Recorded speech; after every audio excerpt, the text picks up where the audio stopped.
Tim Brown is a retired 9/11 New York City firefighter, and he's the founder of a group that really strives to preserve this memory and to make sure that no one forgets. It is called thebravest.com. He was on duty on Ground Zero on September 11th. And Tim, it's always good to have you here on Fox. Thank Welcome. You. Nice to see you. So, you know, the news that they were releasing these new photographs, you know, some people say, why now? Why release these photos, which clearly would be disturbing and upsetting to many of the family members? Right. I mean, they are very powerful photographs. I think they are difficult. They bring up some difficult memories, but I think it serves a bigger purpose of reminding us a bit of the horror of that day and what these very evil people did to us. I mean, it's very personal for us here in New York.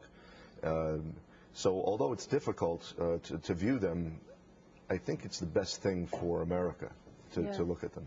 You have said that you feel that for a lot of people in the country, maybe it was something, feels like something that they saw in a movie, yes. You know, and for us here in New York, it is very real. We all know people who died on that day.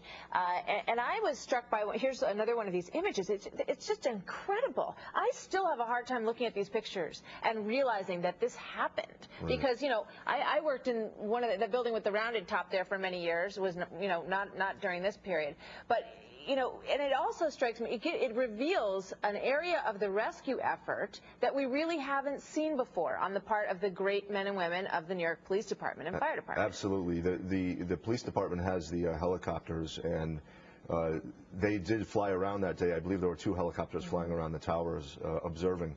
But they really couldn't get to the roof because of the terrible conditions, the terrible smoke conditions and the updrafts from the heat, from the flames.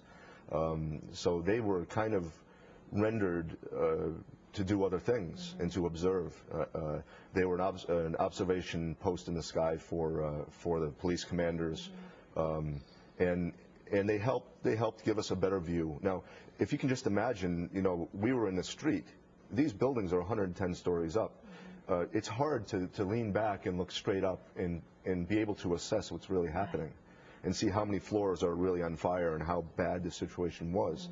From the helicopter, they could see that a lot better. They could see it from completely the other view, which is what we're getting a very unique look at here. You know, you said something interesting. You said you would like for the administration to, you know, to do sort of, when they do these town halls and these meetings, you'd like them to do it with people who were directly affected, at least at some point, because you feel that it would help to sort of focus on how we deal with terrorism today, to continue to remember what happened and why. Right. There's a gap between what the administration is doing and how Americans feel, especially New Yorkers.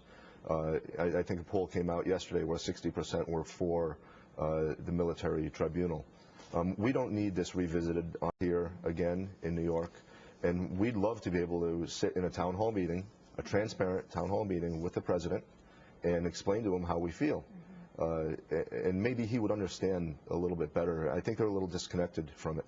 All right. Tim Brown, thank you for sharing your thoughts with us. And they are, and no matter how you feel about them, extraordinary pictures and important that we never forget. Yes. Thank you very much, Thank Tim. you, Mark. Good to have you here. Thank you. Thank you.